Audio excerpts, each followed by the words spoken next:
Hello everyone and welcome back to Agent Nagash's channel dedicated to Age of Sigmar, and in this video we're going to be talking about why play Maggotkin of Nurgle. And I am more than happy to say, joining me in this video, we are going to have Doug from 2+ Tough. How are you doing today, sir? Hey, I'm doing good, man. Thank you so much for having me. No worries at all. Thank you very much for joining us. Now, there will be a link to Doug's channel down in the description, 2+ Tough. You can click it. If you are not already a subscriber, please do. If you want to know anything about lore, go check out that for Age of Sigmar. It's I think you're probably one of the first ones to do lore for AOS, would you say? Yes. Our channel's like about 4 years ago. It was exactly like yours, and I just got in early, talking about stuff I like, just like you did, and that's awesome. Fantastic. And for myself, like, Doug's one of the ones who encouraged me to do my videos, because like we were saying before this video started, not enough people were talking about skeletons, so I thought I'd start that, and yeah, strength for strength. So if none of you guys have watched a why play video before, essentially what we do is we talk about an army, we talk about who they are, their strengths, their weaknesses. I sometimes get guests on, especially if I don't play the army myself, and Doug does, like we've mentioned. And the idea of the video is, by the time you get to the end of it, hopefully you will have decided if it is an army for you, or if you are one of those people like me and Doug here who need someone to push them over a fence to start the army and to try and justify it somewhere and get pumped. Exactly. Hopefully this video will do that for you. And right, so with that, let's get started. So, Doug, who are the Maggotkin of Nurgle? So the Maggotkin of Nurgle is kind of a catch-all term for anyone who serves the chaos god Nurgle, who is the god of disease and pestilence, but also things like hopelessness and sorrow, where you've kind of resigned to your fate, kind of a deal. Big themes are like entropy, the natural cycle of death and rebirth.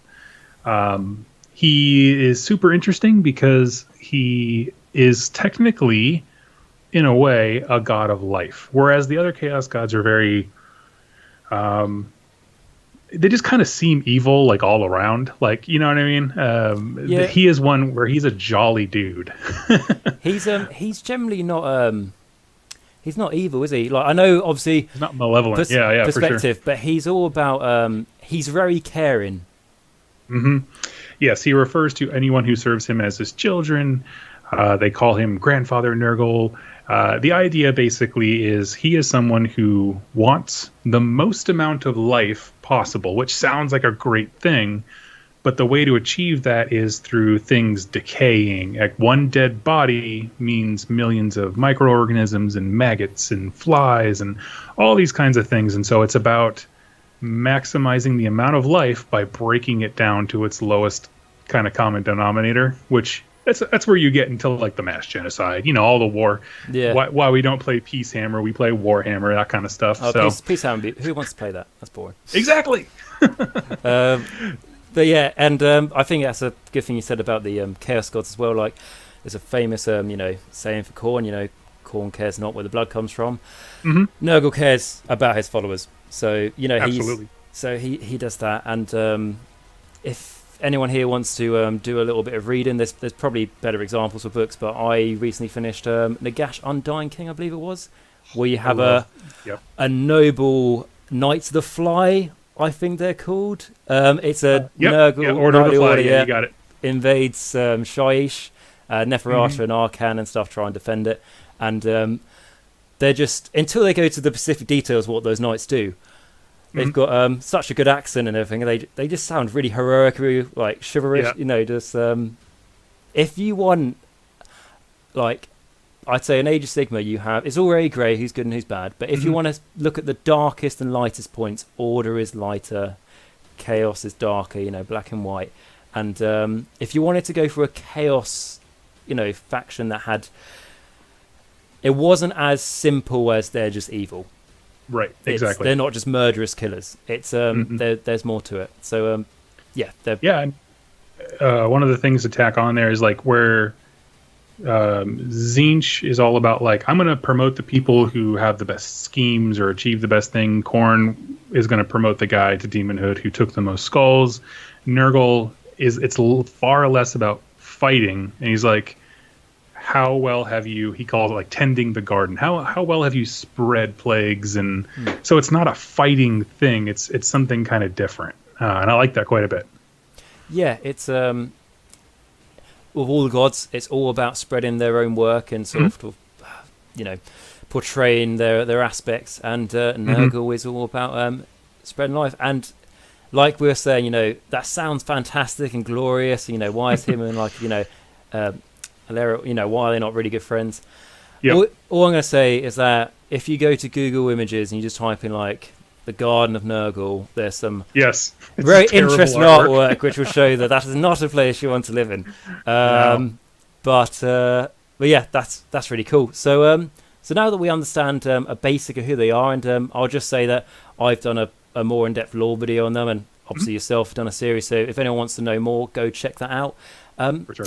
So with that, what got you into Maggotkin of Nurgle? Yeah, so for me specifically, I've always been kind of a Nurgle fan because of that like duality of him being so positive, but everything around him being so negative. I like that quite a bit. But what actually got me started on my specific Nurgle army that I own was that I went to Nova last year, which is a big convention on the East Coast in the States. And I was looking around at all of these dioramas. It was my first time going to a major event, and I was looking around, and I'll be honest with you, I kind of expected to see like super crazy tournament armies that are like not very well painted or original, but what I found was, I say that because that's kind of the internet's, the gamer type who don't. Yeah, exactly. And I fell for it, but I went there and I realized like, oh my gosh, these people have beautiful painted armies and everything's next level, and I was like, I want to do a project that is equally like that. That's amazing. Like, it inspired me. And so Nurgle is an army where it has very few models, and so if you really want to put the work into each and every one of them, it's a great place that you won't burn yourself out in terms of just the sheer body count of dudes to work on. And also I wanted to do a kind of a nautical theme. So my guys are pirates of Nurgle, kind of a thing. So I have like, wooden board bases for all of them, and shells and conversions and that kind of stuff, barnacles. And actually one of the Nurgle heroes is a pirate. So I was like, oh, that's a shoo-in. Yeah, and it was between him, the Nurgle and Khorne stuff, and I was like, I want a pirate. It's very interesting, and it allows you to do the all the customization with it. Exactly. Nurgle has to spread these plagues. How is he going to do it? And I know, like you said, you've got your own lore behind your one. You've got you did a video called, was it the Ferryman? Was that? Yes, yeah. There's a homebrew lore video on my channel. My hero is called the Ferryman of Nurgle, and basically it's his job to just carry plagues everywhere he goes. He just sails the seas and spreads the love. Of course, and so that's it. And on that sort of aspect, really, I want to sort of go into, like I said in this video, we'll be looking at sort of like strengths and negatives, and we're looking at strengths first, and that's not just going to be straight away what people think is in how do they do on the table, but like in terms of collecting them, like you said, you don't have to paint too many dudes if you don't want to, but also it's a fantastic army for painting, isn't it? It's not really fine line elves or anything like that. You're not going to be painting 1,000 eyes.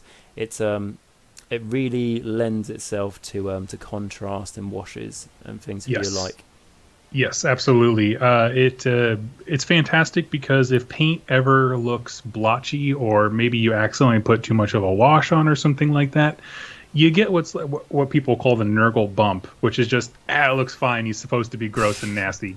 And I mean, and that's kind of a joke, but also visually, if you look at these models where they have like big divots and chips in their armor, like literally it's part of the sculpt, like there's a divot inside a shoulder plate or something. If stuff pools in there and it gets too dark, like it looks like it fits, and that's really cool that it's a very new person friendly. You can hit it with contrast and maybe some metallics and you're good to go. Yeah, it's really lovely. And then when, like I say, for beginners you can do that, and then if you really want to push yourself, you can. Oh yeah. Make sure that all these, shall we say, like filthy mistakes of darkened area stuff. Make sure they're in the right places. And like for example, I've got I believe it's the Lord of Blights up on the. I know you can't see it at the moment, Doug, but for the viewers on the right hand side of the screen. Okay. And obviously that's painted by like a an heavy metal painter. And there's so much highlighting you can do. There's I think there's like 2 or 3 different highlights on the boils. You can really do what you want. And like I say, for new players, as I'm aware, probably there'll be a few people watching this who are brand new and looking for their army. If I can compare it to myself, I don't do Nurgle, but I do Fleshy Abundance. And sometimes it's like one of the Cryptorus faces is maybe a bit too heavily dry brush, bit of blood, that's fine, that's done. Yes, exactly, yeah. And I think that's why I like doing death, where you're doing a zombie dragon, like, a bit of the gore went onto the bone wing. Okay, that's fine. You can get away with it. Whereas painting like I think my fine army is the like a very fine like Greek themed Slanesh army, and I do not enjoy painting that army whatsoever at all. But yeah, so it can also, if you're one of these people who do more than one army, you can use this army as a nice refresher. Like I do that with my Fleshy Abundance stuff. If I get fed up painting too many fine Slanesh guys, I go, I'm going to paint a squad of Fleshy Abundance just to. For sure. Bring your love back to painted. In addition to that, like, so to get them to look, good is really, really simple.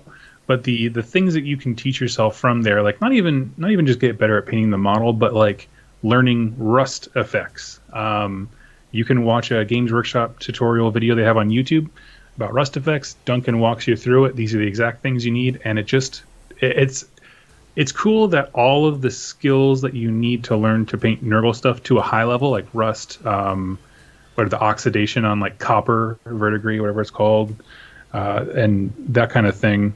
They're all very like clear individual tutorials that are very easy to follow, and then you get to decide how to put them together on a finished model. So it's super easy to learn, and you can just add one new skill to your toolbox individually, and by the end you got a sweet looking army. Definitely can agree more. And like I say, with those simple videos, like I think the best way to explain like techniques that look hard and they're really not, is like as soon as you learn what dry brushing is, like chainmail. It's exactly. Easy. It's like, this guy's got chainmail all over his back. Fantastic. Get the dry brush out. So what I'd say with the Nurgle, like I said, the rust and the sort of like the blue around the copper and stuff. It's technical paints. That's how a lot of that's done, and the technical part of that word is the most complicated sounding part. They're actually really easy. So I know, it's a brush on. And there's the rust one's like a something you put. It looks like it's like brown muck, isn't it? That you put over like a weapon, and then you can dry brush it. Typhus corrosion, where it's basically brown water and they threw some sand in there. So when it dries, it's dark and it has texture, and then you can dry brush orange over it and make it look like it's rusty. Like, that's so cool. It's so simple but so cool. Exactly. And like you said, you can do it however you want at your own pace. You don't have to, when you paint your model, you don't go, right, I can never go back to that. You can then go, you know what, I've enjoyed my clean Nurgle guys, and now I want to dirty them up after I don't know, I've had them 6 months. You can do it at your own leisure. And there's sort of the other thing to talk about when it comes to painting is obviously basing, and like you've already said, you don't have to do the stereotypical, what's it called?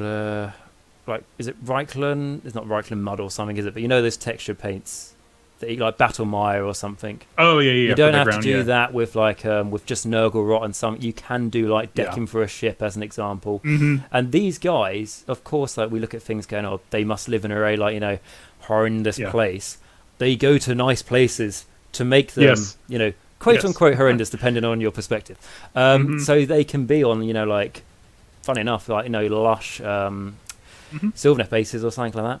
Well, if you really want to be fancy, the front of them can be like lush, and then the back of them can be like corrupting as it goes. You can do whatever you like with these guys, and you can really use Nurgle as your influence to do them. So, is there anything else you want to sort of talk about, sort of collecting wise, these guys? Regarding, let's see, they're super easy to buy into. I think that's a super important thing. Like when you talk about comparative factions like Daughters of Cain, where they're a hard one to and Skaven too, where it's like, I want to start playing this faction. What are the purchases I need to make? They're harder to get into because of the nature of their heroes and their units. Whereas if you go buy a start collecting box, Slaves to Darkness, Maggotkin of Nurgle, or Demons of Nurgle, you have a playable army instantly. And it's really, really nice. Their boxes, typically, you can buy 2 of them and you won't have wasted a dime. They're very new person accessible in terms of purchase directions and that kind of stuff, and I really appreciate that. And I think that's a great point you raise as well, is that if you go onto, like I've done on the website, I've just clicked on tagged Maggotkin of Nurgle, that's not where your army stops. You have Slaves of Darkness, you have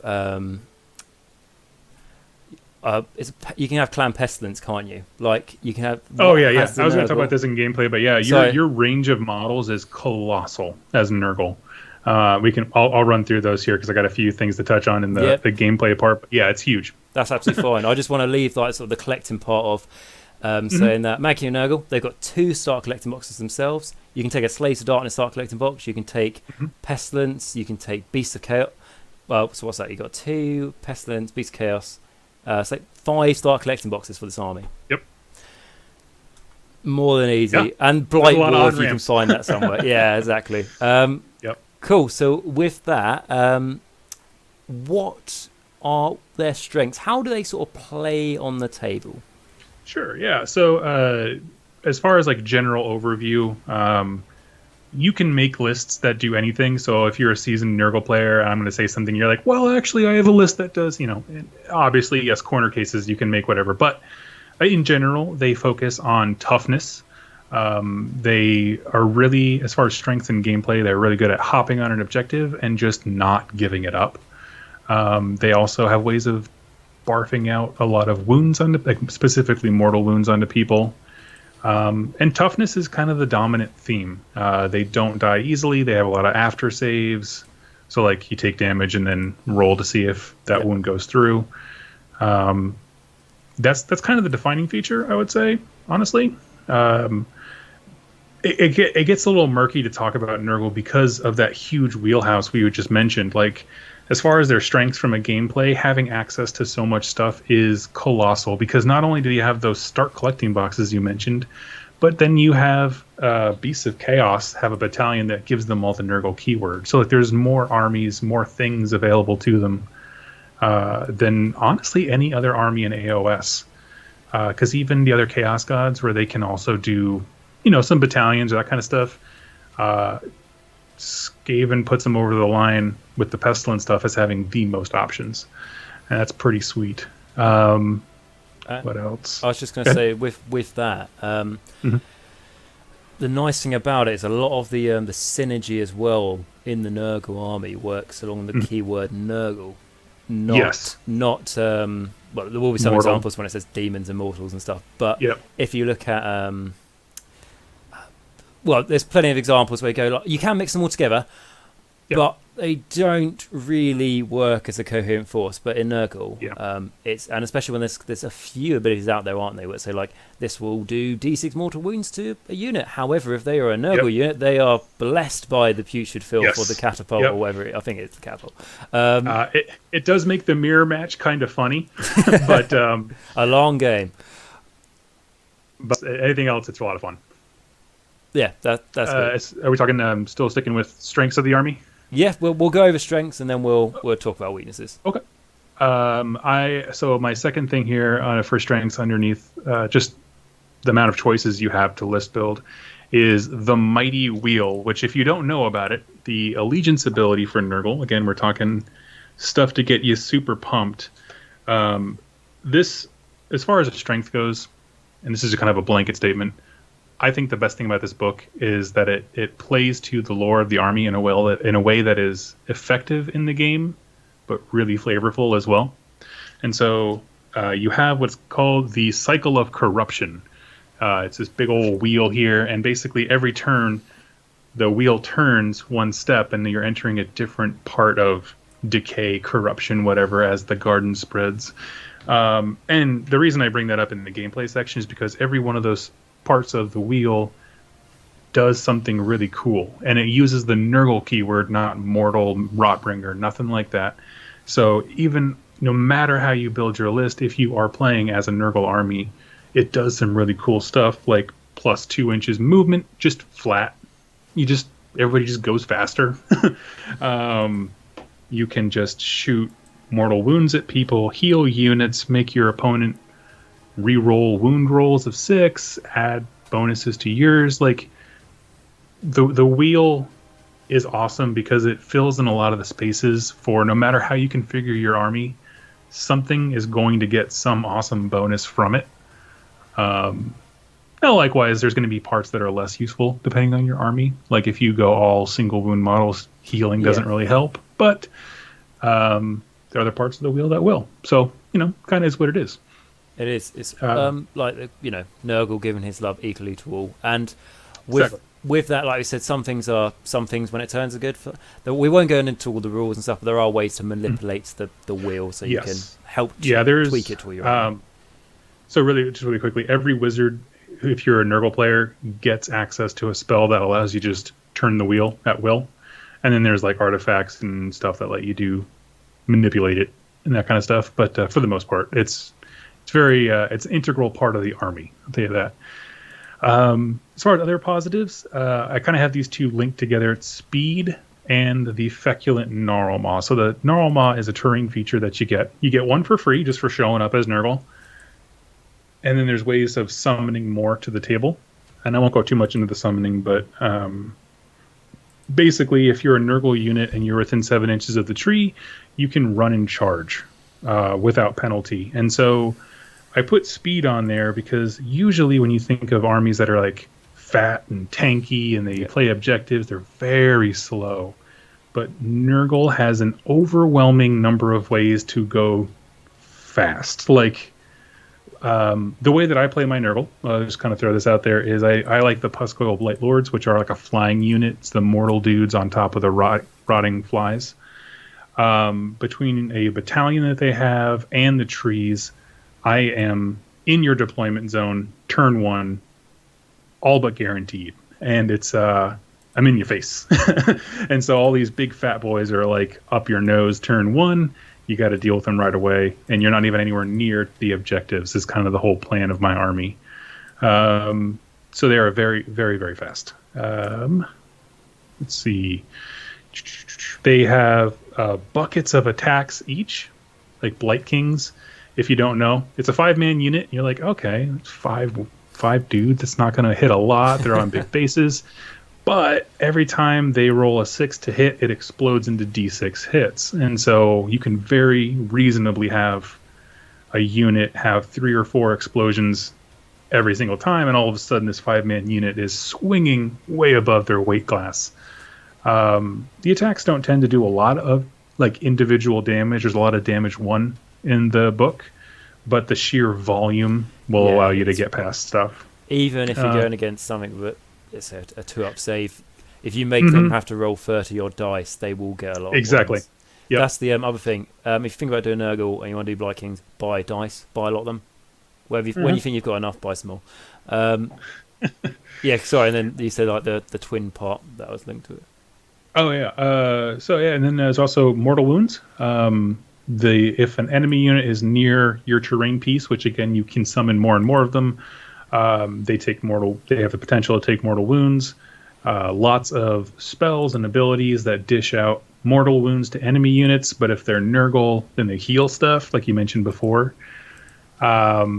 Also, the wheel has one section. It's on the part 6 of the wheel. It's just pick 3 units and deal D3 mortal wounds to them. Like it's just pick a dude and hurt him.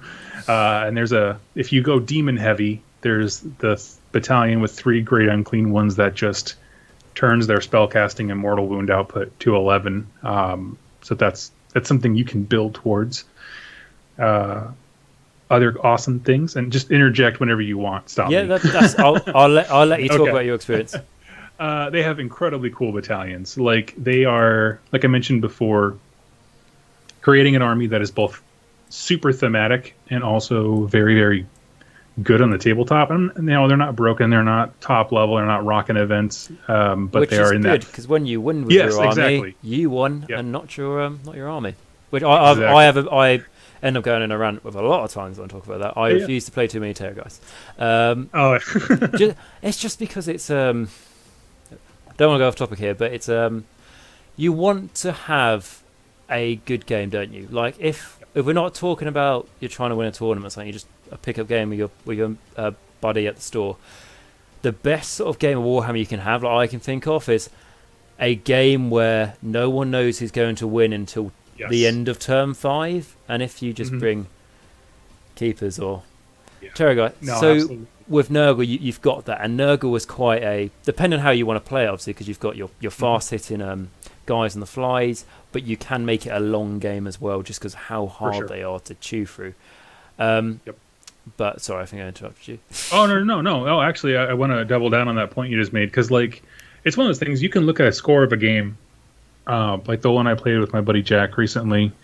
I won like 20 something, I think, to like 8 on victory points, and you would look at that on paper and be like, that was very one sided. The Nurgle guy just rolled over him, but that's not true. Like what happened was I went all into his deployment zone, and he had to chew through my Blight Lords before he could get to the objectives and start claiming points.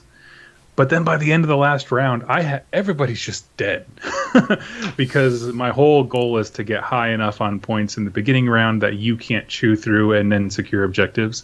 So those last, turn 4 and 5 are like razor's edge thin. Anyone can take it because he just has to peel me off fast enough. And it makes for compelling games when models are being taken off the table, everyone's dying, everyone's rushing, but when you're looking at it visually, it is extremely close, no matter what the score is. So it is very, very cool. They're definitely the best games to have because you want your games obviously not to go on for 20 hours, but you don't want to turn it to a game and it's decided in end of turn 2. Exactly. Yep. Exactly. And that's the thing where there's always a game to be had. I can't recall ever being like, oh my god, Nurgle's so broken. You know what I mean? They've just consistently been in that middle of the pack where it's like, that was a fun game. Exactly. And the nice thing about them is I know people tend to go more towards Blight Kings. However, there's no, this is the only list you can take with this army to do well, or which Petrification Elite, I know they're not anymore, but what they were like when it was like, if you want to win all your games, there are other sub-allegiances you can look at, but you really only want to, and for me, I feel like I try and stay away from that, but you kind of feel like I'm doing the army wrong if I'm not taking that, which is not a nice feeling to have. Yeah, when Maggotkin first came out, it was one of the earlier second edition for AOS books. It was the first book that had the text changed to the darker, just for Legion of Nagash, I think.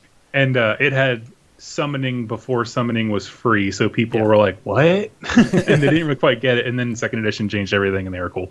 But they were interesting because there was initially that they're like, oh, okay, well, if you want to play Nurgle competitively, you either have to build an all demons list that goes with the 3 Grand and Clean ones, or you have to go all mortal and do the Rotbringers and the Blight Kings and that kind of thing. But now that they've added in things like a new Skaven book with Pestilence stuff and Slaves of Darkness and Beasts of Chaos battalions, that lid of list building has just been blown away because there's so many configurations that solve different problems. You want bodies, take 80 Ungor or clan or Pestilence clan rats, whatever they're called, plague monks. And you can have a vastly different Nurgle list now.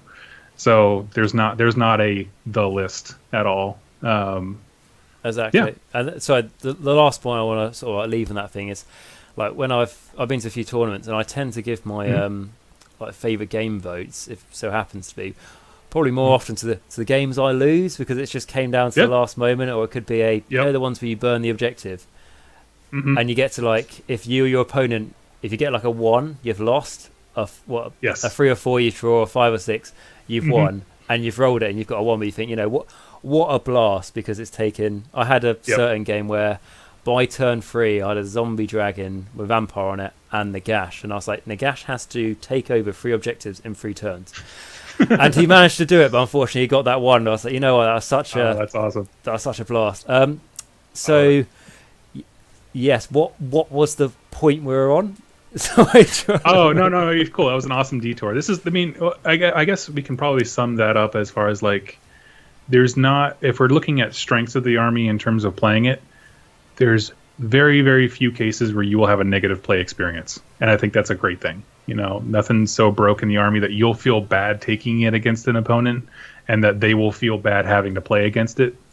I think that's just awesome. As far as other stuff I have, I kind of gushed on the battalions a little bit. They're so, if you love the narrative, you can read a story in the book and be like, I want to make that. And then there's a battalion for it, which is, I think, the ultimate goal of battalions and army construction that they wanted.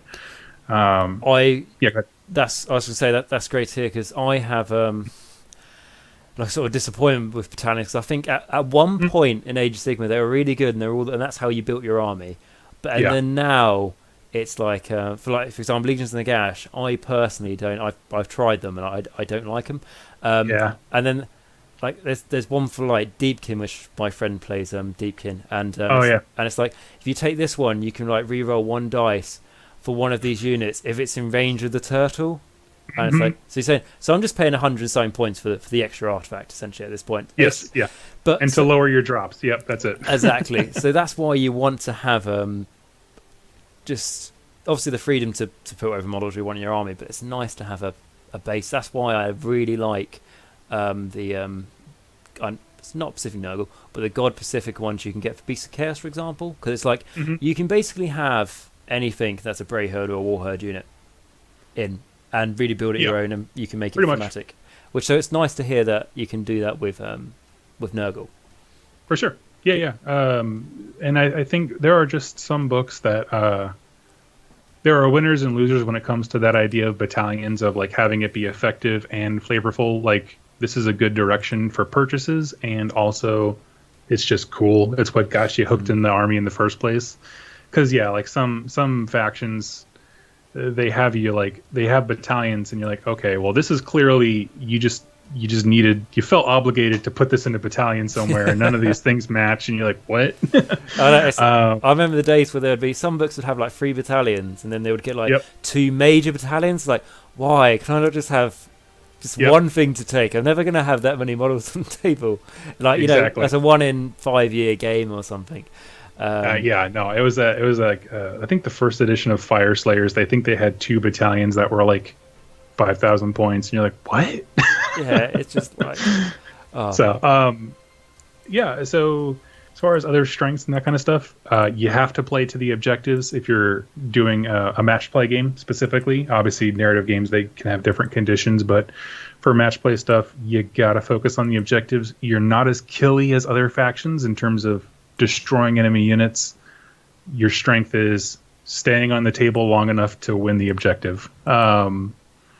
They have a lot of debuffs that they can stack. So the biggest example that is super cruel is you take a unit of 30 Plague Bearers, which is the demons of Nurgle, and they have this natural ability that gives them -1 to be hit with shooting. And then if they get to a certain unit size, they get -2 to be hit with shooting, -1 in melee.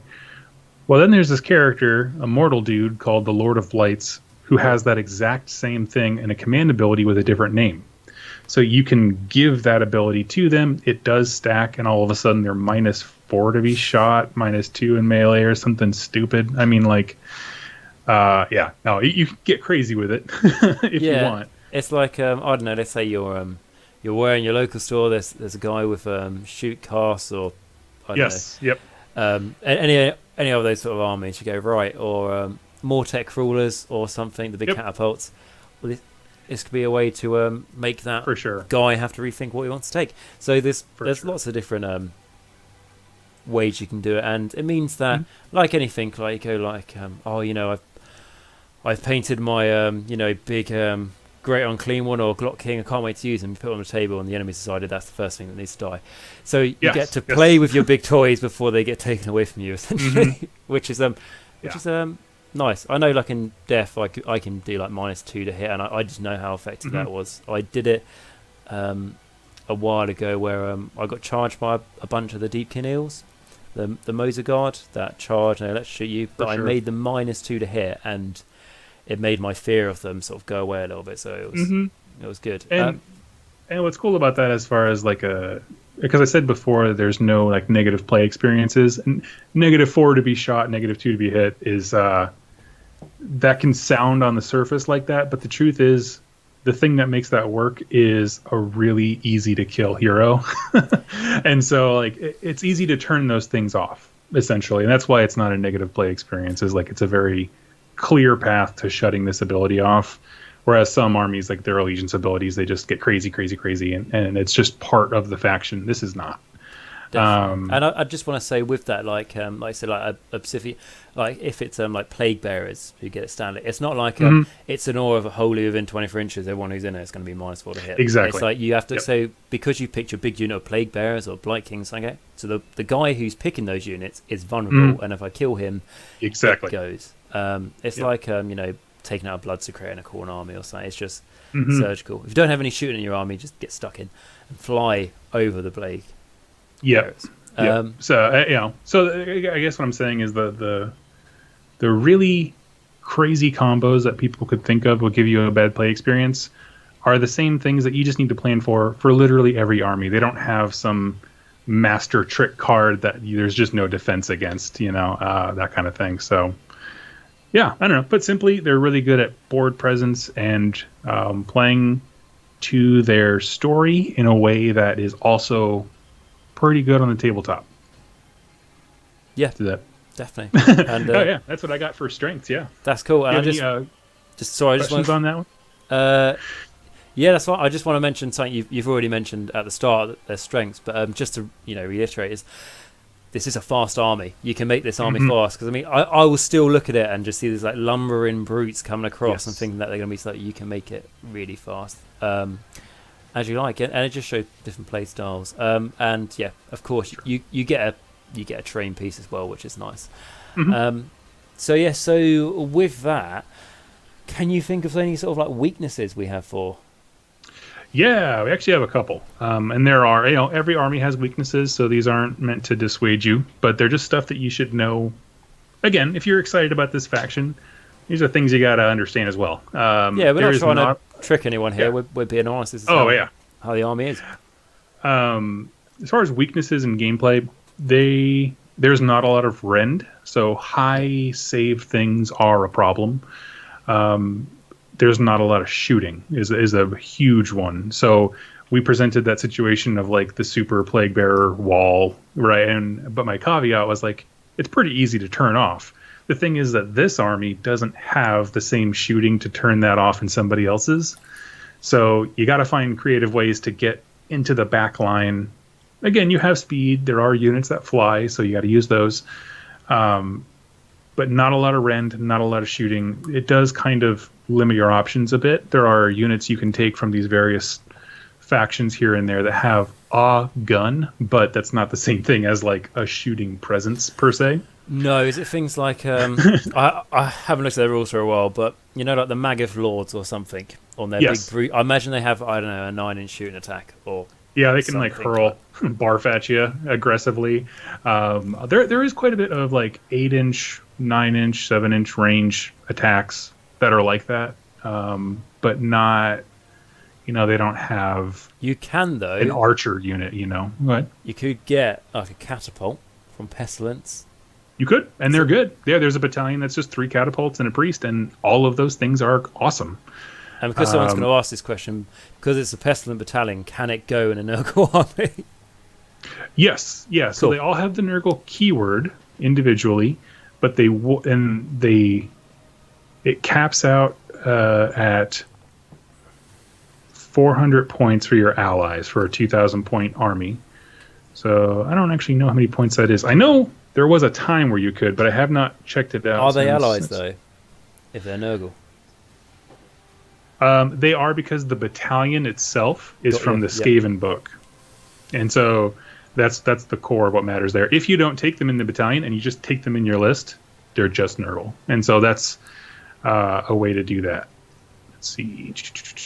I don't even know how many. It's a really funny question, but I know someone will ask that. That's why. And that's a great one, and that's where it gets kind of weird and finicky when it comes to the rules there, because like you kind of have to be careful because they do have so many options between allies and actual Nurgle things that you can make them Nurgle. It gets really, really wonky. Yeah. Whereas the Beast of Chaos Battalion specifically in their FAQ calls up the fact that no, this becomes a part of your army. They're not allies. They're just Nurgle. Yeah.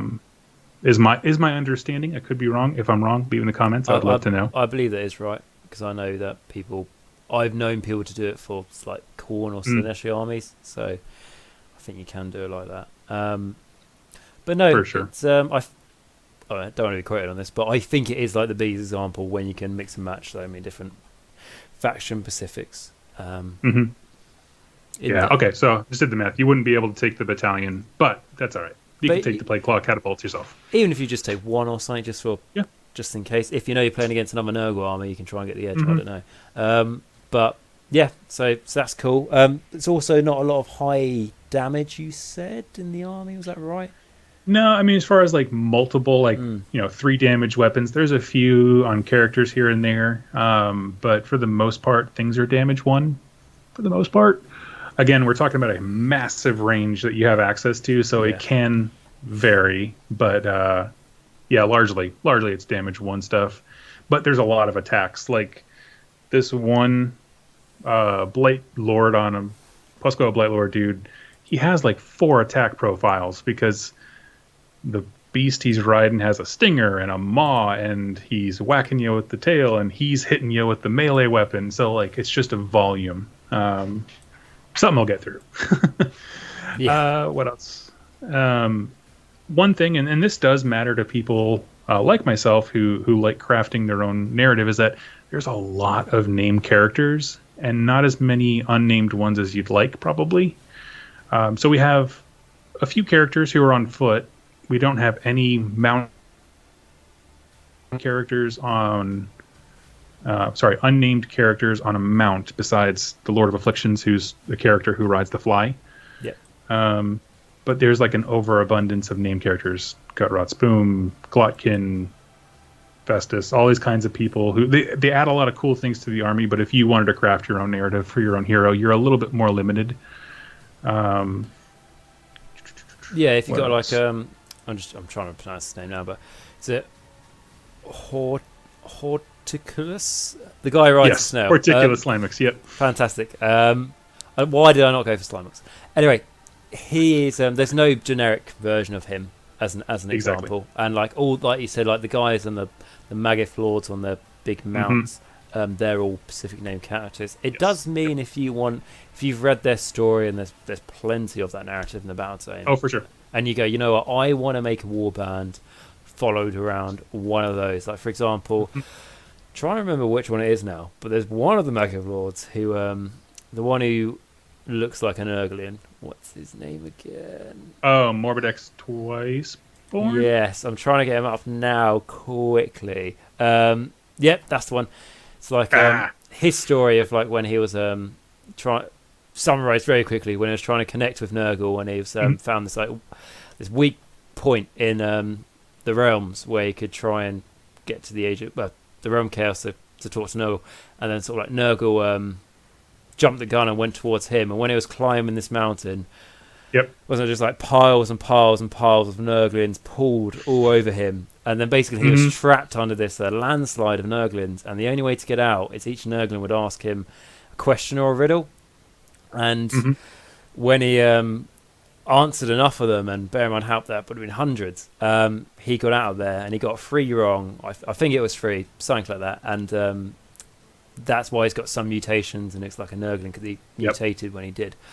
But if you want to read that full story, I just think that's such like a little cool, interesting, quirky, a bit humorous there with Nurgle as well. And you go, you know what, I want to make a warband around this guy. Yep. So you have got those characters, but you are right. There is hard to come up with your own basic guys, because the other thing with that, if I was to look at, I don't know, Death in general, like the name characters are like, this person's third in charge of all of Nagash's forces or something, but here you have a lot more like mediocre named guys. They're not the march in all of Nurgle's armies, but for sure. Well, and that also matters because like those named characters, they bring something unique to the army. Like for example, Gutrot Spoom is a named character, and he can take a unit of Blight Kings with him and like a deep strike, for a lack of a better word, pop up on the board edge and surprise your opponent from behind, which is awesome. But the more of those kind of characters who offer one cool thing you do, you'll find that you're like, I built a few lists and I have an artifact, but I can't give it to anyone because they're all named characters or something like that. Like that, I've bumped up against that of I have access to an artifact or a spell, but I can't take it with them for X reason, and whether that's because they're not a Nurgle mortal, like it's the Great Bray Shaman, doesn't have a mortal keyword, so you can't take any of those things, or they're a named character and they can't take an artifact. You will bump into those a little bit if you're not specifically trying to build a list centered around a character. Yeah, that's and that just comes with army building and stuff, but it is important to point that out just so people are aware of how they want to take their things forward. So obviously you've got the Anvil of Apotheosis, I believe it's called. Yes. So you can do what you want. For me though, I don't know if it's laziness, but I will wait until when Games Workshop put that in an app or something where I can just press buttons and it generates all the text for me. I love the Anvil Apotheosis. My thing is just more because I play with very different kinds of gaming groups. Whatever GW approved is like a good baseline, and then if you know your gaming group, then you can be like, we're going to do Anvil of Apotheosis Hero Night, and that's awesome. That's really cool. But for me, I would love like a Nurgle equivalent of, like a Maggotkin specifically, Nurgle equivalent of like the Chaos Lord on Karadrak or something like that. Kind of a more of a medium heroes, that kind of thing. That's it. I mean, one thing I forgot to put in the positive, though, is that you have great artifacts, which is what makes the negative of sometimes you bump into a time where you don't have them. It's like, for all the battle tomes that people complain, oh man, I missed the realm artifacts because my book ones are terrible. Yeah. Nurgle has some of the coolest artifacts ever. I love them. Especially how you're talking about, like, there are like battalions to take in this army, so you will get that extra artifact as well to choose from. And there's nothing more infuriating than buying a battalion and then not having a basic hero to be able to take it. But it is what it is. It's swings and roundabouts, really, isn't it? It's complaining about having too many cool characters in the army. Or I know, like, exactly. In my Death Arm, it's like, I really wish this. You've got the Vampire Lord, and then you got him on a Zombie Dragon. Just something in the middle would be great. Or just make the White King great again. But no, so you've got that. So that is just something to bear in mind with that one. Let's see what else for weaknesses. Magic, they don't have a lot of bonuses to casting and things like that. A lot of the spells cast on 7, which is average. So without much interference, you'll probably get about half your spells off, which is awesome. I've seen that's also to do with Nurgle's lucky number. Yeah, exactly. Yeah, his number is 7. But the second you walk up to a table with anyone who's even remotely magic oriented, your spells are not going to go off. And that's fine. I mean, the spells are great. Again, you have great artifacts, you have great spells. They don't always work. So no, you have to keep that in mind. Building your list around spell casting, not that strong now that we're looking in a world where like you have Tzeentch and now Lumineth Rumlords pretty soon with tech lists being able to shut stuff down. Yes. Nagash himself, like there's a lot of ways to shut down that stuff, and so when it works, it's amazing. Um, but I wouldn't like Don't make bank it on the it. crux of your entire list. Yeah, don't prepare to not always get your spells off. Exactly. Yep. Really, it's if like again if I can compare it to Fleshy Courts, they have some awesome spells where they a lot of them are just extra attacks, which are fantastic. But just plan to play your game as if you're not going to get any of your spells off, and if you do, it's a reward, and then you won't be as disappointed for when you go, oh, I cast that on 11 and then Nagash comes and unbinds it on a 15 or something. Or you've got there's that city's army, isn't there? That can I've never played against it, but apparently it's like +7 or something to cast. Like crazy. I can't think of the name right now, but yeah, there's a magic based one that does that. You know, and like one of our signature spells is Blades of Petrification, which basically it lets you, I believe it's on a hit roll of a 6. I don't use magic a lot. I'm more of a melee kind of guy. So it lets you do mortal wounds on a 6. Well, we talked about how volume of attacks is the theme here. That's a lot of mortal wounds, and so it is the spell to shut down. And people who have played against Nurgle know that, and so you'll never get it off. No. But there are some really cool ones in there if you can, and so what I would suggest if you are a Nurgle player, knowing that that's a weakness, trying to set yourself up to like, hey, I want to get Blades of Putrefaction off on this unit with a boatload of attacks, but if it shuts it down, what am I going to do? And so you just kind of have to think about, you know, again, all the spells are nice to haves, not don't put yourself in a situation where you need to have them, kind of a thing, would be my suggestion. What I do, I have a terrible habit of when someone tries to tell the truth, always try and put a positive in there. But what I was going to say is, it's completely right. You know, don't always try and rely on having your magic, because we've got things like tech list where the Gash is already around, Arcan, everything else, Zeech, of course, and that city's army. That's as soon as this video stops recording, we will remember the name of that city. But it's so annoying because it's like the most. I just want to call it the Hurricane, but that's a unit. Oh god, that's not even a city's video. Until Nurgle corrupts the city. But I was just going to say, if you're playing just against your standard mate, especially if you and a few of your people think about getting into the game, it'll be a while until you play against someone with +4 to cast or something. So there will be some games where you get your spell off.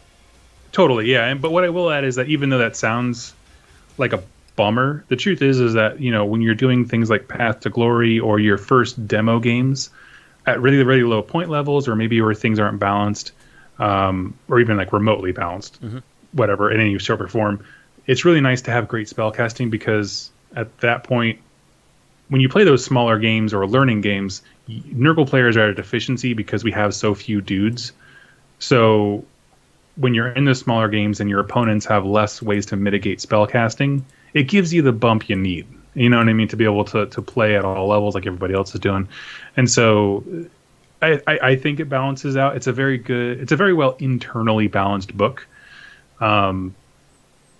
But yeah, we were talking tournament level games, or even just, you know, like game day with your friends kind of a thing. Spellcasting's not there, but it's nice to have when it comes to like Path to Glory, smaller games, that kind of thing. Yeah, exactly. Cool. Is what have we got? Anything else for the negatives? No, that's pretty much it. I mean, stuff we've already touched on. Like, if you rock up to an opponent that has tough dudes with good armor saves on an objective, you're probably going to struggle to pull them off. Nurgle wants to be the one being pulled off of an objective, not the most killy when it comes to taking an objective. Yeah, you want to get there first, don't you?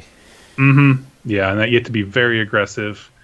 I mean, it's possible. Obviously, they can kill stuff. Just everything in the game can kill something. It all has rules, yeah. It all has attack profiles.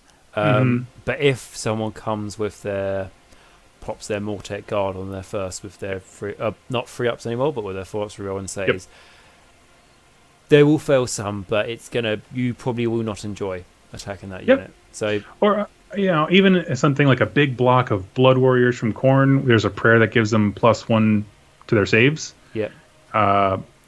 they're just going to sit there with a 3-up save. Your Blight Kings don't have any rend. Naturally, there's battalions that can give them that. But, I mean, if it's a big enough block of dudes, you're not going to peel them off. A 20-man thing of Blood Warriors with, 5 Blight Kings. Yeah, they're just going to sit there and laugh at you. Yeah, it's just not going to happen, is it? Mm-hmm. Cool. So, is there anything else you wanted to talk about them? I've got a few questions to ask, well, from some subscribers. Yeah, so talking about the best way to start the army. Yeah, cool. Yeah.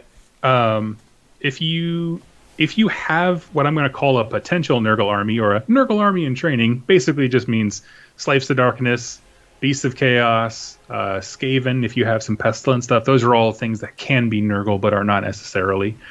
I would definitely say buy a bunch of trees, buy 2 or 3 Feculent Gnarl Moss. It's a terrain piece, and just try playing as Nurgle, because it's a very different mindset for those armies. One thing to get used to as far as like learning skills is using those trees to, I call it boomerang, but basically like if you have your tree here, your unit runs, and now they can charge, and you can charge in any direction, so you can hurl units pretty stinking far with the use of the Feculent Gnarlmaw, and that's a skill of model placement and movement you just need to get used to. It's kind of the cornerstone of the army. If you have absolutely nothing and you're like, I want to play Age of Sigmar, I'm not sure what army I want to do, maybe Maggotkin of Nurgle. First of all, good choice. Second, I would say start collecting boxes are amazing. Between the Maggotkin of Nurgle itself, Slaves to Darkness, or the Skaven Pestilence, I would probably not suggest the Pestilence one if you want to go Nurgle specifically. And there's also the Demons one. Those are all fantastic places to start. Beast of Chaos is one that when you have a battalion becomes Nurgle, but I would not start there.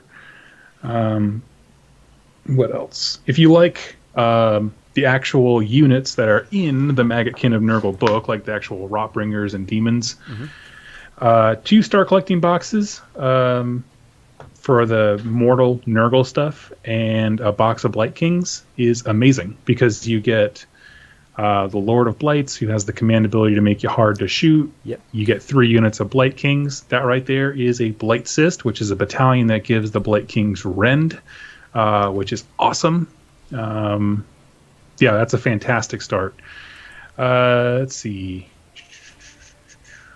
Yeah, because actually 2 of the battalions in the book are just 3 units of Blight Kings plus a hero, right? And then there's the Lord of Blights, and there's the Lord of Plagues, and they just offer different effects, which is cool. Yeah, and especially what we've talking about, things like with the rend and stuff, it's something that's really, really useful in this army. And yeah, I was going to say, like you said, with the Beast of Chaos, like maybe not the best thing to start with, but no, not at all. But it's when you've got some experience to the army, and you go, you know what, I'm thinking about adding in these units and stuff. I want to give it a go. Also, I kind of want an excuse to do a Beast of Chaos army. Exactly. It's just it's there for you. Also, exactly, yeah. Like I just bought into a whole bunch of Beasts of Chaos to add that in. I don't suggest starting there. Definitely to start Maggotkin and Nurgle box, Nurgle Demons or Slaves to Darkness are number 1. Everything else is just kind of like, if you wanna. Yeah, if you want to do it, you can. And and it doesn't mean like if you go, I don't know, put some Slaves to Darkness in there, it doesn't mean this is like half the no, you're just chucking some, like, I don't know, Marauder Horsemen for a bit of shooting or something. You know, you can just pick and choose what you like, and and it gives you, like I mentioned before, a great excuse to if you're not really focused on making sure you win every single game possible, you can just put whatever models you like in from these armies, as long as you just check like keywords, coherence and stuff.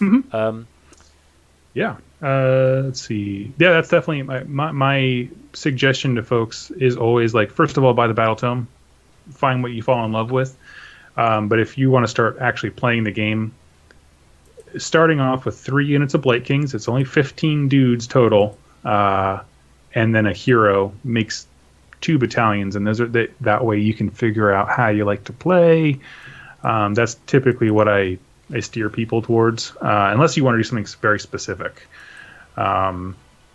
between that and if you like demons, working your way towards the Taliban of Nurgle battalion is awesome. The Start Collecting Demons box is wonderful for that. And basically that battalion is great because it just lets you heal your units. You get wounds back on the flies, and you can add Plague Bearers back to units once they've been hurt. So you just get to play with your models more, which I think for those early games is really what's important. Yeah, it's just to get that experience in, isn't it? And just to see how the army goes. And if you're new, and let's say you've started now and you have a game, you've had one or two games, you haven't won them or anything like that, and you get a bit worried and stuff. If you started a brand new army, especially if you're quite new to the game and you've happened to win your first two games, you might be a fantastic player, an even better player than I am and the rest of us. But it might just be down to luck, because every time I've started a new army, I tend to lose my first. Out of the first five, I maybe win one. Yep. And so that's just don't get disheartened when you do it. Just no, not at all. And what I would say to that, because that's a great point, and not get disheartened. The first several games you play with Nurgle, I highly suggest you ask your opponent when you're done, what could I have done to win that one? Yeah, and the reason I ask that specifically with Nurgle is because the faction relies so much on model placement. It's like, yes, we have speed to launch you where you need to be, but if you're not in the right position on an objective or pinning down an enemy unit, you lose that value. And once you're there, Blight Kings only move 4 or 5 inches. I hardly, you can tell I hardly ever move them when they're not buffed by speed, because I don't actually know. But once they get to their destination, they're stuck there. So by asking your opponent, what could I have done to win? If they say, oh, well, if you had put this unit here, I would have been hosed. You know what I mean? That information about model placement is so vital to this army. Never feel, I don't know if it is embarrassed or anything to ask. We're all there, and to be honest, if someone said to me how do you think I could play the Nurgle army better? Yeah. Okay, well, if you did that would have made it really hard for me to try and take that objective at the end. If I did that, I would probably turn around and say, is there anything you think that I could have done? And then the opponent might go, actually, I did wonder why he didn't do that over there. And it's not, I don't know, being nasty and snarky and picking faults for each other. It's generally just trying to make your next game, just so you've got that bit more knowledge. It's all you could. It's like with anything in life, isn't it? You could stare at let's bring it to one. You could stare at the army list you've made for ages and go, this is how I'm going to play it. This is my strategy. You give it someone else, and they could look at it and go, oh, so you're going to play it like this, and you go, yeah. Oh no. Oh right, yeah. yes, I was. Yes, that's 100%. Yep. You just got to act it. Yeah, exactly. What did you say again? Yeah. So it's you gotta do it, but that it's the same with any army of that, but just with Nurgle, when it comes to like you said, you've got to be so good with your placement. It can sometimes not be as forgiving as some other armies that are fast. Absolutely, yeah. I mean, they're forgiving in the sense of you can throw a unit into something that's very choppy, and because of the sheer amount of wounds that they have, they'll probably survive. But they're not forgiving in the sense of if you put a unit in the wrong place, they're slow once they get there. And so there's not a whole lot of I need to get to that objective on the other side of the board. No, for the most part, you guys are just planted where they are. So that just takes getting used to your model's movement and the scenario, the battle plan, where you need to be. So, yeah, that's definitely my suggestion to folks just starting. That's good. And to be honest, that's nice, because sometimes when I do these wide plays, it's like, how to start the army? Right, there's one thing you have to do, and there's no customization whatsoever. It's like... for me personally, I would much rather point new folks towards, here's a skill to develop versus here's a combination that's amazing, because if you learn model placement really well, no matter what kind of Nurgle list you build, whether it is all Pestilence stuff or it is all Beast of Chaos or all the weird things we talked about before, those same skills will matter immensely. They just do. They matter for every single army, but If you learn to do it when it's extremely important, you'll have it mastered when it's like sort of important. If you play something else later. Yeah, well, 100%. I'm not going to be there and say you have to stick to the arm until you get really good at it, because I jump on the next thing as soon as I can. Yes. But yeah, but it's it rewards you, and with Nurgle you can jump on the next thing, can be getting some other models from a different army. So yeah, with that, and I'm quite glad that you say that you play with the going to forget their names now, but the guys who ride the flies, the Pascal Blight Lords. Pascal Blight Lords. Yep. I think when I reviewed Nurgle, I said they're the things I'd take, so I think they look the coolest. So like there are different things, because like if for someone who doesn't, like I say, I don't play Nurgle, and I did my review for them when not long after the book came out, so a while ago now. And then since then, all I hear on the internet is Blight Kings, but you don't have to take it. You can do what you want. Can I actually jump on that for a second? Oh yeah, absolutely, yeah. Oh yeah, and I wanted to point it out simply because the Pascal Blight Lords, these fat boys on the flies, they come in the Start Collecting box, but people don't talk about them a lot online, and so you might look at that box and say like, well, if I'm really just buying it for the Blight Kings, which is what everyone on the internet says is the best thing ever, is this really worth the value? And they are a unit that, in terms of killiness, Blight Kings win because they're cheaper in terms of points and that kind of stuff. Like that's why the competitive folks love them. But in terms of their role of being faster than Blight Kings with more wounds and just clogging up the enemy, they excel a lot. And that's why I use them. Half of my army, every single time I build a list, I build the battalion that uses them, and I start the game immediately with 1,000 points already spent. And another cool feature, just so in case you are out there and thinking about it, the leader version of this, which comes from the same kit, because they're all riding flies, they actually have the demon keyword. So they are a unit that bridges that gap. So any buff that affects Nurgle, whether it's mortal or demon, will work on them. And also that leader version, can take a demon artifact, which is really, really important. I'm just going to give you guys a heads up. Wither Stave. It's really good. So I guess my point is, like, when you're looking at stuff for Nurgle on the internet, you're going to find, just like every army, conventional ways. This is what people say is the best way to do it. But these units all have uses, and they all bring different things to the table. So don't feel like that's a wasted purchase. Yeah, exactly. And I think that's actually a very good point, because like you could be looking at a box and going, well, I only want them from the Blight King, because a lot of the time we do look at those boxes and go, I want 2/3 of the units, and it's the same price as buying them, so I might as well get them. Don't be put off by this.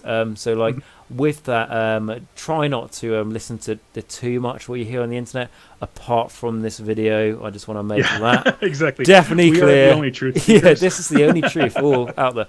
But like you say, like I like mainly all the time play Death and stuff, and I like to pride myself so I'm Death from the start and all that sort of thing. And I've never played a big Grimcast Reaper list. I've never played a lot of Bone Reapers. So like even I don't try and listen to everything on the internet as well. Play what you want to at the end of the day. That's you got to build and paint these guys, and also the Pascal Blight Lords look cooler in my honest opinion. Oh yeah, yeah, they do.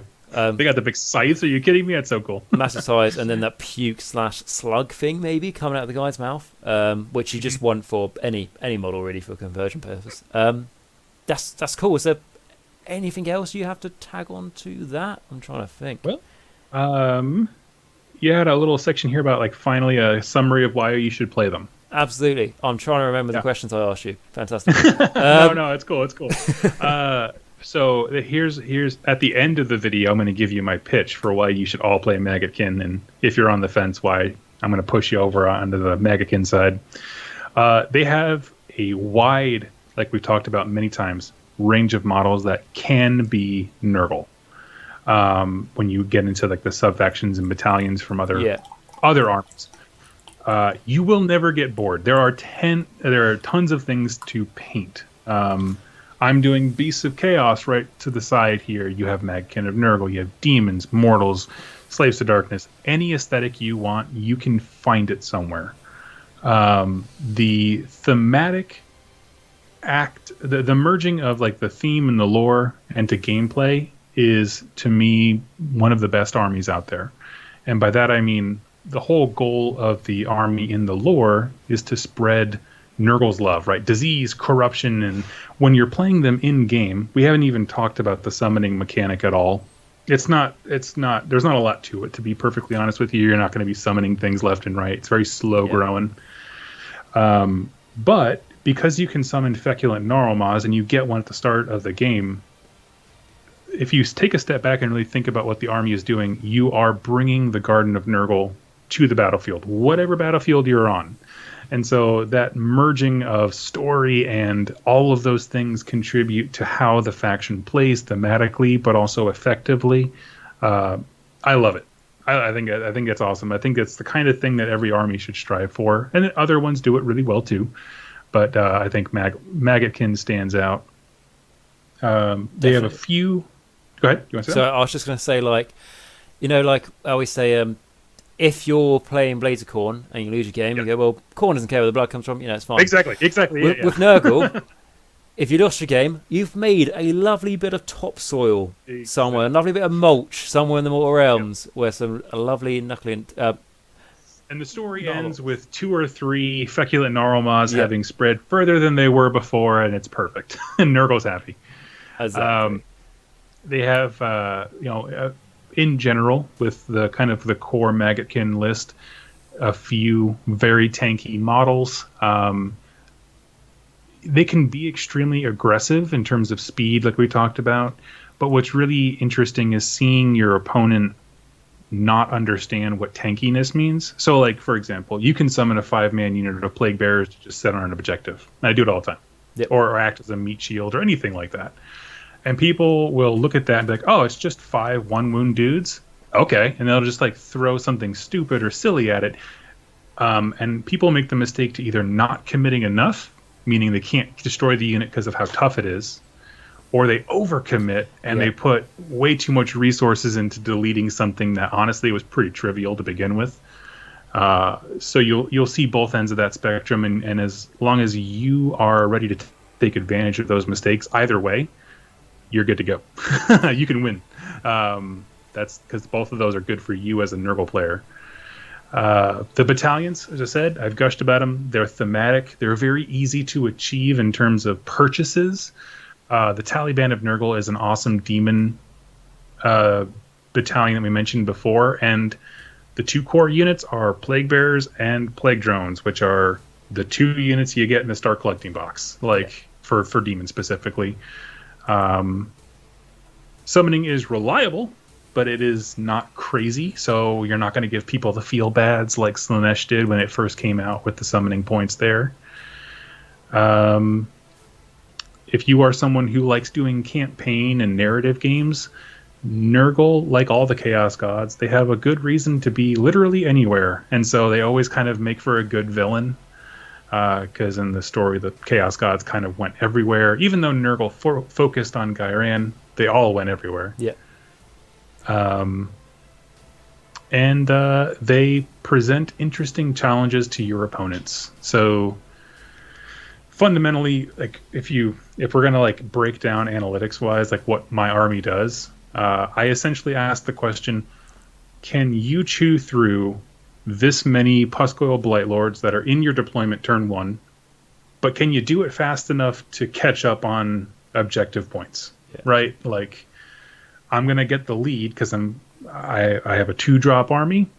I in your face turn 1, and then Blight Kings and everything else are on objectives. The question is, can you chew through everything fast enough? And for some armies, they can. Armies, they can't. And posing that question to your opponent is an interesting one. And the fact that you're constantly killing stuff and they're taking your models off the table means it's not an unengaging type thing. Like, by the end of it, the game is brutal. Stuff's dead everywhere. But objectives-wise, you are posing a very difficult question to your opponent, and I think it makes them very unique in that way. Yeah, absolutely. It's a lot more fun experience than, I don't know, some games I've had. Probably a while ago now, but like when you like turn one, the enemy's gone first, and they've wiped out half your army with artillery. Exactly. And it's like I don't know what I do. You know, to be honest, you've got some big flies to swat in your deployment. Get on with it, really. So no, it is definitely fun, and I think also what I might be getting this wrong, but I believe you gave up a Stormcast army for Nurgle. Is that right? Yes. Good lad. I went to Nova with my Celestial Vindicators Stormcast, and then I was like, saw everyone else's amazing armies, and I was like, oh man, I need to step up my game. And then I switched to Nurgle. No, it's good. The Stormcasts are good, but I've got a bit of reputation as Nagash on the channel. I despise Sigmar and everything else. And I did a poll of what people would like for the next Why Play video, and how I upload these videos. This may be after, but it was unanimously Stormcast, so I've been trying to put it to the end. And then I'm just like, Doug, do you want to do Nurgle? Because that's what everyone else wants. No, Stormcasts are cool, and they're a lot cooler now. I think I linked your video into something I did a while ago, saying like, talking about then, I can't remember the name of the Storm host, but it was a video you did where you mentioned the Storm host that's all about, someone in that village was tainted by chaos, so we're going to purge this entire region. Oh, you know, like Excelsior. The white ones, aren't there, with the blue shoulder pad? Like, when you hear little stories like that, because there was it a malign portent story? I don't even remember, but like, basically some people escaping, some refugees on a boat going towards a safe haven in this city that they can see being, and when they get there, it's all being torched by the Stormcast, and then they fire upon, like, then you hear things like that, and it's like, it was To Truly Excel was the name of the story. If you're looking at the malign portents one, it's a whole bunch of like refugees are like, thank God the Stormcast are here, and the Stormcast like see one scab on the guy's skin, and they're like, close the door, and they just kill everybody. It's like you're like, oh man, it's so good, because it's like and to be fair, that links it to Nurgle as well, because there are things like this sickness going around, and the Stormcast are finally here to save us, and like, no, just almost to like a inquisitive standard of 40k at that point, which is cool, because before that the Stormcast artwork was very bright and colourful in the Realm of Fire fighting Korgus Cole, in the Golden Boys. It didn't really I don't think it had the it needed a little bit of tweaking just to make it show that they're not all they needed good. that dark streak. Exactly, and things are going wrong with them as well, which is cool. Exactly. I will get around to doing a Stormcast video, but I don't play them, so it will be incredibly biased and will not be as enjoyable to watch as this one. I can make sure that happens. But anyway, so with that, are you happy for me to go on to some questions we've got from some? Oh, please, I'm all done. Fantastic. I'll just I'll tell you what. I'll get them up quickly on my phone. So I don't think it's 2 minutes. Probably about 5 or something like that. Let's reload it to make sure in case anything else. Sure. So the first one's a very standard one, and bear in mind, no one here works from Games Workshop, so we don't know exactly what's going to happen. Despite what some people may think, we do not get told anything. So the first question is, do you think we will get a new book soon, as it's been so long? For Maggotkin specifically? I could maybe see in the next year or so. And it has a lot more to do with, like, there's no glaring issues with the army, but I do think that, like, the verbiage that they use to create rules, for example, like Maggotkin of Nurgle came out before they started using the term unmodified roll of 6 or 1 or whatever, and so those things had to be FAQ'd. So I think they will probably in the next year. I wouldn't be surprised at all. Just if nothing else, to clean up some of the error on those things. So yeah, that's good. I think it's the oldest battle tome now, because it came out just for Legions of Nagash. It came out just before Malign Portents dropped, because there was that countdown, and then they did like 7. They did the Christmas song, but with Nurgle. Yeah, where's Deepkin fit into that? Or Daughters of Deepkin Cain? was after, and Daughters came around. Oh, it was? I think there was about 5 Battalions before 2nd edition dropped with Nighthaunt and the Stormcast one. Okay. Yeah. So, I mean, yeah, it wouldn't surprise me. It definitely, it's right there. It wouldn't take much. Like I said, I don't think it needs to like overhaul like Carriage and Overlords did or something like that. But yeah. Okay, so that was by Dan, and the next one by Daniel we've got is I think this is directed towards you. So, of all the armies in AOS, why did you specifically end up sticking with Nurgle, and what makes them special? I think we sort of covered what makes them special, but I suppose to you, what specifically for me? So the goal for me, when I was at Nova and I was like, I needed to do a big project. I wanted to do a big project. That's just my kind of goal. The idea was I wanted to put so much work into an army that I would feel like an absolute moron to sell it. You know what I mean? Like, of just like so over the top that there's no way I can let this go. Well, that kind of work also has realities with it. Like, how many troops are we talking? Because like putting that level of investment into a Skaven army is a far cry from, whatever Sons of Behemoth is going to be with like 5 big dudes staring at each other, right? Like the number of models you're painting is vastly different. So I landed on Maggotkin because it came down to Khorne and Nurgle because I wanted to do Chaos. I like Chaos armies just in general. I lose a lot, so being the bad guy and losing feels okay. Rather than being the good guys, Ken. That's another 100 lives lost. So I went with Maggotkin so I could do fewer models, put a lot of work into them. And of course, we talked before, Maggotkin has a lot of special effects you can learn. So it had a lot to do with the hobby aspect. But Nurgle's been a Chaos God that I've liked for a long, long time. Yeah, I think that's a good answer. So thank you, Daniel, for that. And then the next one we've got from the Destroyer. So this is more about Nurgle himself. What's stopping their diseases from just spreading and killing everyone? Now, I think I can answer this one, but I would like you to. Go for it. I want yours. I was just going to say that Nurgle's, like we've mentioned, his goal is not to wipe everyone out. That's Nagash's goal.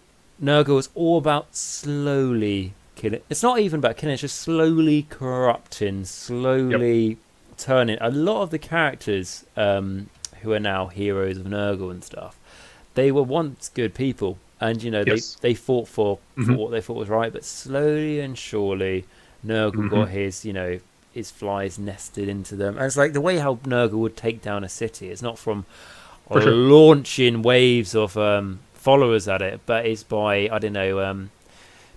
poison the well. Poison the well, or disease going in from grain or something. There might not even be a Nurgle army around for miles, but there may just suddenly be more flies being spotted around, and then it may not even be a week later, people getting sick. It may be like a year. Nurgle has plenty of time. Is that anything else you got to add on to that one, would you say? Yeah, I would just add on 2 things. One, you're absolutely right on all those. The only things I would add is that the diseases we read about, like Nurgle's rot in the books and stuff like that, those would not spread very far in real life simply because they kill the host too fast. Yeah. So there's like some plagues that are like weapons, but some that are more subtle, that are the more effective ones. Diseases that transmit but keep symptoms to a minimum are the ones that go the furthest. Like we are now. I was trying not to, but you know what I mean. It's kind of hard. I know. I know you were, but I was like, I have to hit that one. I have to. We might not have another one of these for a while, so get them out now. Yeah, I know. Well, and the other thing is that if you look at the way that factions respond to Nurgle stuff, they treat it like this is just a normal part of their reality. So, for example, in the Malign Portents short stories, there are actually a lot of Nurgle references, but they're always like, this town is being purged because one person showed the slightest hint of Nurgle infection. Yeah.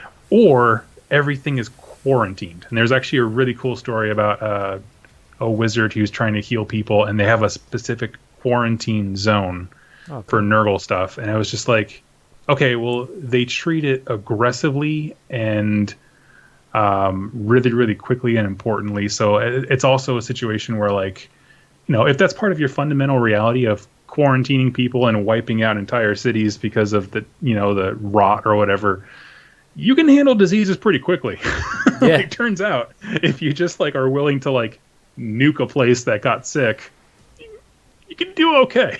Yeah, it's all about morals, isn't it? But yeah, exactly. How great do you want to get on your moral scale? Exactly, and just sort of talking about corrupting things stuff. Just like I wanted to quickly go back to mention that book I mentioned earlier, like Nagash, Supreme Lord of Undeath, whatever it's called. There's parts in it where you have this I can't remember his name now, but like a demon leader of the Nurgle forces. He has corrupted Sylvaneth, like dryads and stuff, to fight for him, and they're incredible. Like I won't ruin it, but like they're basically trapped within their corrupting selves, and it shows that it's not just mortals that can be corrupted and stuff. It spreads throughout the land, throughout the trees and the forest. For sure. And it's important to know that like the influence of Nurgle and his power is not just disease; it's also despair, and so he is equally as fed from an entire city being overrun with disease and pestilence as he is with the entire city just giving up because there's no hope. Yeah. Like those two things, one can have absolutely no disease or plague at all, but they're still equally feeding Nurgle. So, yeah. Yeah, definitely. The next one's not really a question, but from Oliver, it's just saying he's answering himself. So he says, why play Maggotkin? Because you can get the Beasts of Chaos in the army, and because, yes, they are the best. I think he's answered it well. I'll leave it at that. So the next one we have from this is why I hate doing this live. The next one we have from, I'm going to say this, is what changes / additions do you hope? What changes / additions do you two hope for in a future battle tome? Mm-hmm. So I think something that you've mentioned is tying things into Holy Within, sort of just bringing all the FAQs into. I know that sounds like a boring thing to say, but just tidying up. Maybe it is important. Yep. Maybe making the summoning mechanic a bit more interesting. Maybe. Or I would say. I'm sorry. I don't play the army, so I'm sort of just shooting in the dark a little bit. Oh yeah. So for as far as the summoning mechanic goes, I do think it needs a retool. Not because it's so good or bad. It's more just very wordy. So like you get summoning points and resources through if I have Nurgle dudes on either side of the deployment zone and there's no enemies in there, I get more. If I have more Gnarlmaws. And so like the flow chart of how you actually get the summoning points is so annoying that for the most part people ignore it, and they're like, once I get to 7 points I just plop a tree down. I don't even think about it because nobody cares. You know what I mean? So it needs to be calculated in a better way, a more seamless way. Maybe. And then you're absolutely right. And I was just going to say another thing. Like, I think with Age of Sigmar now, you can't always guarantee new battle tome means new models.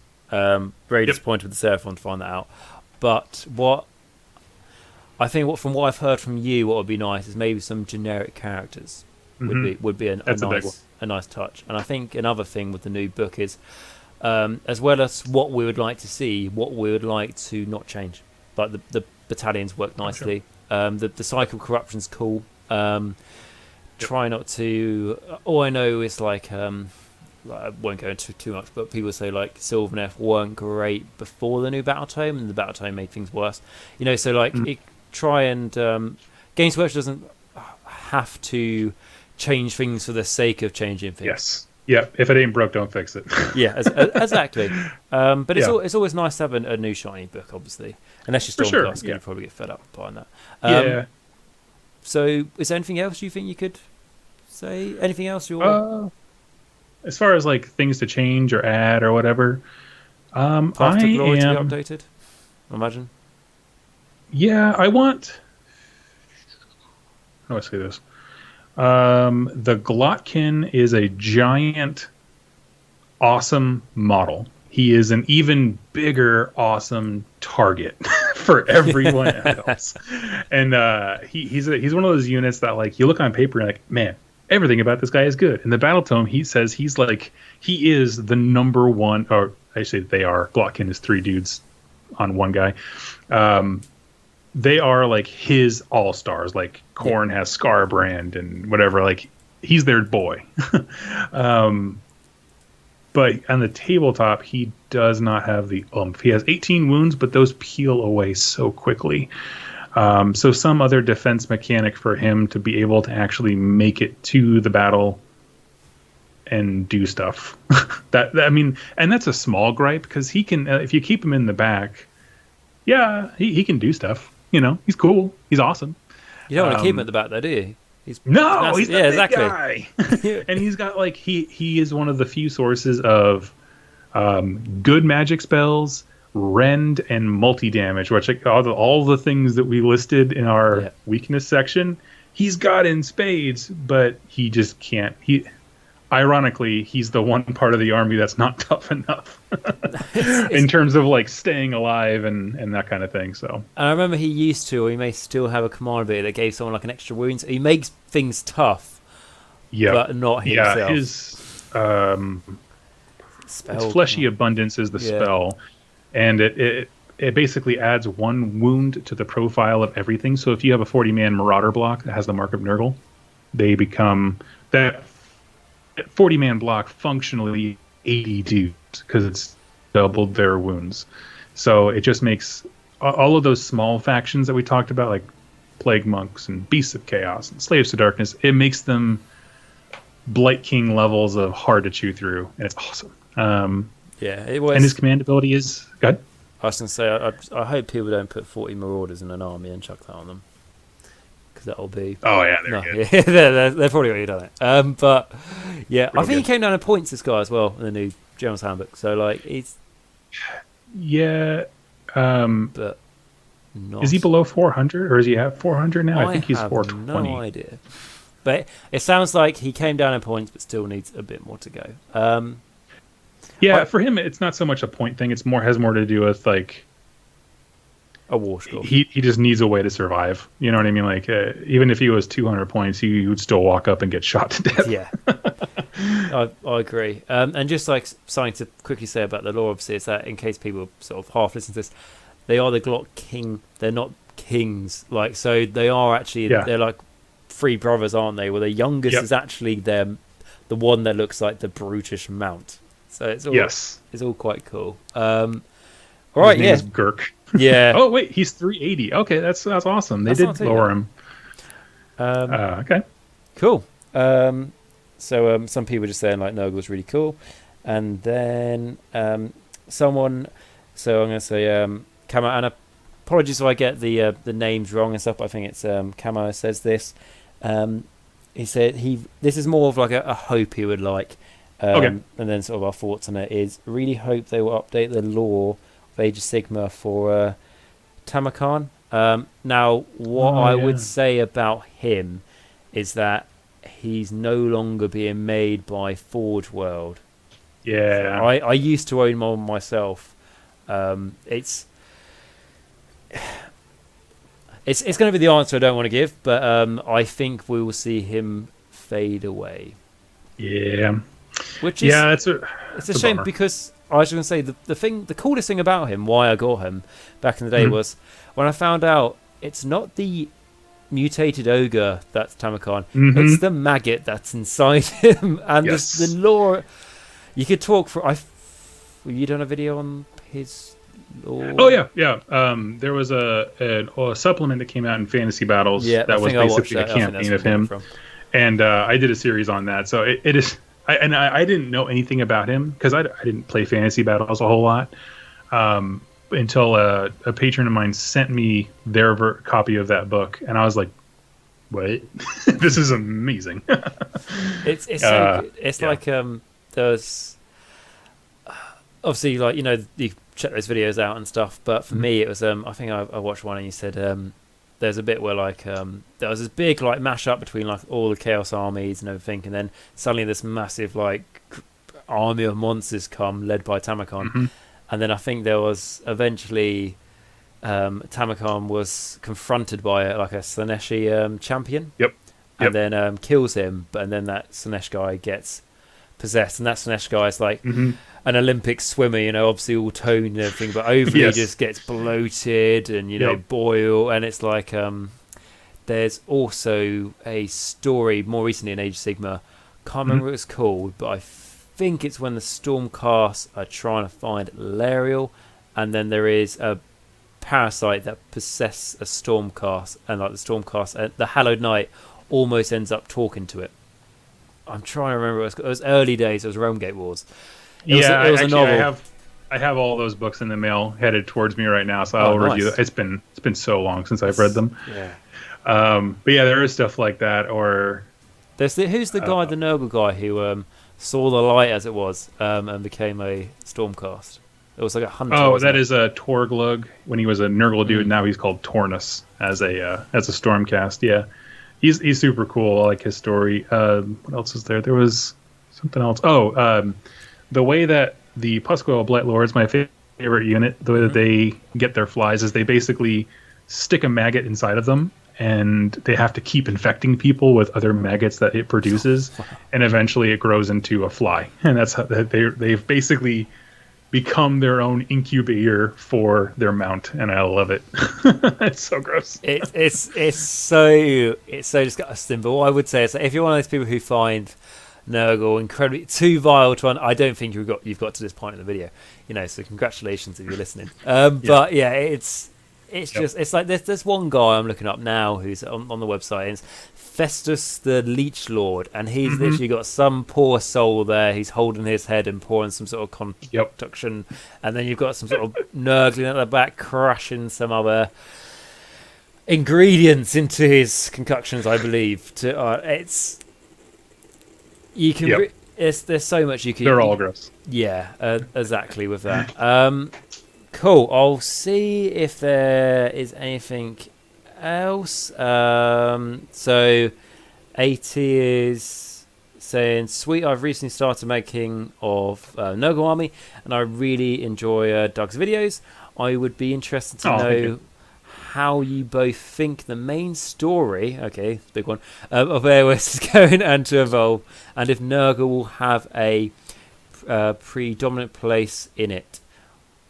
Also, what do you think will work best with Maggot King between Plague Monks and Marauders? So we'll do the lore one first. So where do we think Nurgle is going to go with the lore? You know, I have no idea. I have no idea what the next chapter is after like the malign portents, malign sorcery, that kind of dark. Where Nagash is sort of right now the main villain. But he's been for a couple of years now, hasn't he? It's been all shy-ish focus. Since second edition launched for sure. Because there was the Rumgate Wars where it was Order versus Chaos, and then it switched to Nagash's thing because he made a power play. They could either go back to Chaos to kind of get back to the roots of what the story, started as, which would be awesome. I would also love it if they went more destruction, in which case that would be great. I have no idea what that would look like. That would be amazing. It's quite like with destruction stuff. Like something I'm doing at the moment is like short lore videos talking about specific characters, and I do polls to see what people would like. And I feel sorry for destruction players because I'm very slowly doing options for them because they've got Gordrak, they've got the Loon King. Yep. I haven't really got any other name characters, so it would be nice if it was to go that way. I mean, I've got quite a few people asking me what I think is going to happen with the sons of. It was like beer something. Beer Matt is how I've remembered it. Yeah, Sons of Behemoth. Yeah. Yeah, there we go. Sons of Behemoth. I don't know when they're coming out at all because Games Workshop haven't really mentioned them. They're either going to come out at the end of the year roughly, or they will just go, "Hey guys, next week pre-order these giants." Yeah, I think. I heard because I thought that was going to be how they would maybe take the story into a destruction way, maybe. That's I would say that's quite a quick army release because it's a box and a book. But then there could maybe be a new one afterwards. For sure. Yeah. I don't know. It would be nice for destruction to get some news because their lore is it's an interesting one as well because I came across a problem when I was mentioned them quickly when I did a why play. Ogre Tribes, and that was talking about how the Beast of Clay Beast of Chaos. Beastcore Raiders work with the Gutbusters because obviously they have the Everwinter that follows the Beastcore Raiders around, and when you've got like a mixed force of the of the Gutbusters and the Beastclaws, does the big tundra of a Everwinter still follow the Gutbusters who follow around? So it feels like it needs to be tight. It's hard to review. Yeah. It feels like it needs to be tidied up a little bit. That's honestly the hardest sticking point for that faction right now. I don't quite understand, but so like, and to link it back to Nurgle, destruction obviously represents very much quite heavy to do with like a nature side of things. An avalanche makes ways for like a new valley to be made or something. And then maybe Nurgle could find a way to exploit that, or to find a way to attach onto that. I don't know. Games Workshop could do easy things, like I don't know, or orcs. For sure, orcs could get infected, and that's a whole new, like the fungi can become more corrupted. Oh yeah, I mean they already did plague ogres or whatever in the old world. Like, there's no reason those couldn't exist. Yeah, is that this? So it's not like it's kind of a dead end. There could be, and like you said, they could go back to destruction. And if they go back to order, Nurgles is always going to be a problem for civilization. So with that, the second part, just remind myself. Also, what do you think will work best with Maggot King between Plague Monks and Marauders? I would say they do different things, because they're both like horde blocks, but the Marauders are very good for getting like the charge and stuff, but Plague Monks are very good for. I think they're great when they die because they attack again. And I've really underestimated Plague Monks. I've charged them in with things and go, they'll kill that. That's fine. And then not as many of them die as I hope, and the amount of attacks they can do. It's kind of different things. Have you got any sort of thoughts? It depends what you want to do out of them, I suppose. But that's really what it is. Because it's like Marauders are an interesting one because they're in a really weird in between place where it's like if you wanted to go cheaper for a big block, I mean, I guess you could. Well, they're hard to beat because if you don't want to go like the Beast of Chaos Battalion, they pretty much are the cheapest horde unit you can get. Yeah, I mean they're bodies to sit on an objective, or to act as a shield or something like that. Whereas the Plague Monks, if you put even the slightest amount of work into keeping them alive, they will be blenders. Because, like, for example, if you had a 40-man block of Plague Monks, but you were like, I want to play the Glotkin. The Glotkin can give them each 2 wounds and +1 attack for each of their weapon profiles. And, of course, Plague Monks can hold a staff and a knife. Yeah. So, like, it compounds the math of, like, what? And then Lord of Blights can give them the -1, to be hit, that kind of like fly shield. So like, again, it all depends on what you want them to do and how much of your list you're willing to invest in that. For killiness, Plague Monks all day, every day. For a blob of dudes to sit on an objective and just kind of hang out, Marauders. Marauders are nice because they do that thing without any support. Like, no matter what you do with Marauders, they're really good at just being dudes who stand around and cover an objective. Whereas Plague Monks, you need to kind of juice them up a little bit to get the real value out of them. Yeah, and I think, to be honest, I don't know exactly how it works, but the amount of times I've heard people say, like, Marauders automatically charge 8 or something. They have like this thing. I don't know that specifically in States of Darkness, or it's just them who can do it. But if it is just them, that may change at some point in the future. So maybe not build towards that sort of thing. And I think, for me personally, Plague Monks just easily look like they fit more into a Nurgle army. So that'll be my final aesthetically. And if I want to do some conversions, I think Plague Monks are cool. And they would go with my Plague Kill Catapult I'd put in the army as well. And that is that's the question. So just a few ones. So is there any final thoughts you can give us about Maggotkin of Nurgle? I know we covered a lot. Yeah, we could cover quite a bit. I would say if the lore interests you, the army plays directly to it, and I love that about it. That's actually one of the bigger wins for me. So if you like the story, jump in. You're halfway there. You know you'll like it. If you want an army that poses hard questions, where you're not going to rock the tournament scene like that, but you can be what my buddy Jack calls a spoiler army, which means if someone who is there to go 5-0 or whatever comes up against you and they're not ready, they're not going 5-0. It's not going to happen. And there's just something that it's that little bit of Schadenfreude inside your heart where you're like, it feels real good. Yeah. But yeah, that's about it. They're awesome. They're great to learn painting. Easy to learn, difficult to master, and I love them. Fantastic. I think that's a great way to leave it.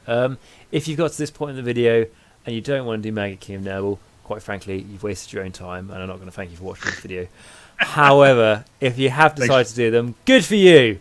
Well done. You made a good choice. And with that, what I will say is I'm going to make sure that there will be a link to 2+ Doug's channel in the description down below. I will also find the link for your Nurgle playlist, and I'll chuck that in as well, just so people can get some more thoughts. No worries, still. I'll have a playlist for my Nurgle. It'll probably pop up at the end of the screen at some point in the video.